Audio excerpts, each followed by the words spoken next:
in the Bevis Synagogue in central London, and we are at the location of the seat of Sir Moses Montefiore, who actually lived on the other side of town and would walk to this synagogue. This is his Machon, this is his official seat right in the front of the synagogue by the Aron Kodesh. And it's important to note that we're here this week, the week of Parshas Tetzaveh, that has 101 psukim. And we're here to honor the 101 years of Sir Moses Montefiore. He lived from 1784 to 1885. He has many notable achievements for the Jewish people.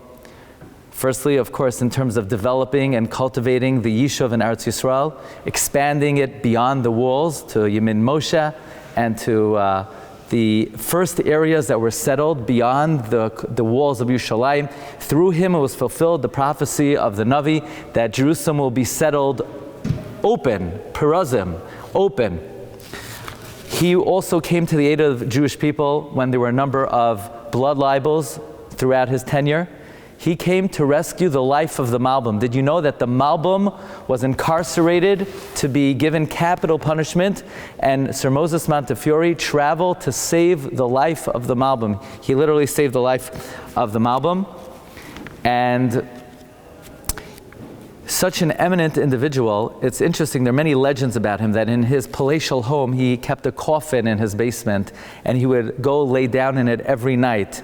Well, whether this is true or not, the fact that the story is told about him means that it was understood the great humility of this giant. He was very tall in stature. Actually, another legend is that they once asked him, how could you expect Jews and Christians to have equal rights? After all, Christians are buried in their finest attire, and Jews are buried in burial shrouds. So you yourself acknowledge that there's inequality. You yourself acknowledge that we don't deserve the same rights.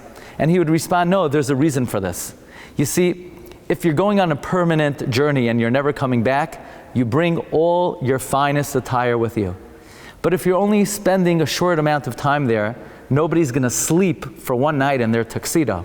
So we believe in the eternity of the body and the eternity of the soul. And we believe that when we're buried, we're coming right back. We believe in the resurrection of the dead, and therefore we are not buried in our finest attire. Instead, we are buried in burial shrouds. If I could just share with you from the official diary of Moses Montefiore, and just to get a picture of the great nobility of soul of this special individual. Here it's brought day after day. This is the final day of Sir Moses Montefiore. Whenever I saw him, he would say, have I anything more to do? If so, let me do it. If there is any check to be written for charitable purposes, tell me, and I will sign it the moment I am able.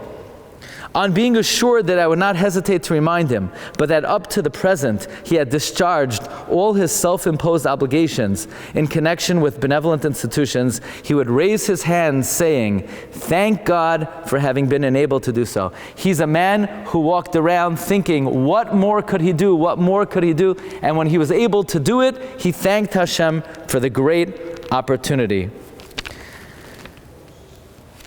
At his bedside, in his final hour, we recited part of the daily morning service. My God, the soul which thou hast given unto me is pure. Elokai neshama, shenasata bi tahiri. During the time that my soul continues within me, will I be making acknowledgments to thee, O Lord my God. With the last word, his soul took flight to heaven. The heart which beat so warmly for all that is good and noble had stopped forever. Serene calmness, peace, heavenly peace lay upon his countenance.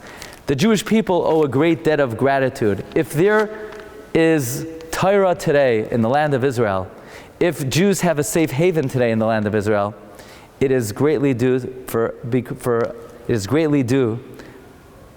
because of his nobility of character and his charitable magnanimity to the Jewish settlement in Eretz Yisrael. So it's an honor to be here. Thank you, Rabbi Morris, for the opportunity, and Yehei Zichrai Baruch.